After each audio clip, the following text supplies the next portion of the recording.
And Washington's back on the offensive in Iraq, and it's a case of history repeating itself. Just 2 hours ago, Allied air forces began an attack on military targets in Iraq and Kuwait. To strike military and security targets in Iraq. At this hour, American and coalition forces are in the early stages of military operations to disarm Iraq. Will not hesitate to take action against ISIL in Syria as well as Iraq. Now, America's fighter jets have carried out new offensive strikes on military positions just outside of the Iraqi capital. Now, instead of just protecting American personnel, Washington's proclaimed goal is to eliminate the Islamists. And it's not just Iraq that is to be bombed on Obama's orders, but also Syria.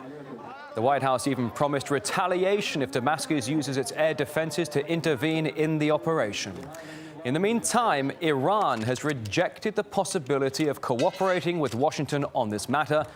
The supreme leader, the Ayatollah Ali Khamenei, has now called Obama's strategy shallow and biased. Let's talk more on it. I'm joined now from Tehran by Soraya Sepaphour-Ulrich, a prominent researcher and expert on the country. A pleasure to see you today. Thanks for joining us on RT International. Why do you think Iran doesn't want to cooperate with the U.S. with fighting the Islamic State? I think Iran is well aware of what the United States endgame is. And as it was mentioned before in your lead up to this, they have been observing America repeat the same pattern.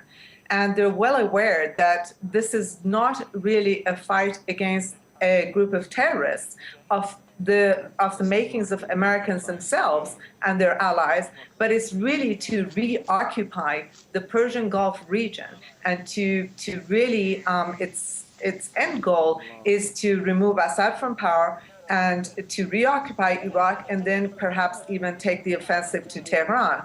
So Tehran, although I think they appreciate the threat from these terrorist groups, which they call ISIL or ICE right now, they also understand that without Americans, without the Saudi money, American training, they wouldn't be existing here in the first place. But Soraya, I'm so sorry if I can jump in, because I think you're giving me two answers here. I wanted to ask you, the U.S. says, quote, the door remains open for Iran, but at the same time refuses to invite Tehran to a meeting of top diplomats to discuss ways of tackling the Islamists. So why is that?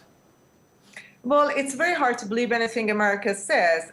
Initially, I think the United States had sought assistance from Iran to tackle the group, and Iran had not shown, was not interested in helping Americans militarily. I think they would stand by the Iraqis, they would stand by Syrians, but I don't think Iran is interested in a joint military operation, intelligence operation, or any kind of operation with the United States. And I don't think it's very seemly for a superpower, for the United States, to broadcast to the world that it's been turned down by Iran. So I think it likes to twist it and make believe that Iran is uninvited. I don't believe that I think America would very much like to drag Iran into this. And I think that the whole purpose is to weaken each state in the region by using these terrorists. It's an age-old American tactic. It has always worked, and I think Iran is too smart to be dragged into this quagmire. Now, Soraya, when you talk about weakening states in the region, let's bring Syria into the equation now. American warplanes not just striking Iraq, but poised to strike positions in Syria as well. The West continues to support Syrian opposition groups, despite the reported links between the rebels and the Islamic State. This sounds like a very dangerous policy. It is, and it's really senseless from a very logical standpoint, from the point of view of people who seek stability and peace. But this group is doing exactly what America wants it to do. They're destroying each government, Syrian government, the Iraqi government, weakening them. At the same time, they're giving America an excuse to intervene. I mean, a year ago, the false narrative of a chemical weapons attack by the government of Assad didn't work. The American people are not on board for yet another war, but when they present these really doctored, shoddy propagandist pieces of the beheadings, then American people are now more on board for yet another war. I mean, this is exactly what America wanted. America wanted the American people on board to wage another war. And to do that, in order to do that, of course, they're going to arm the rebels even more.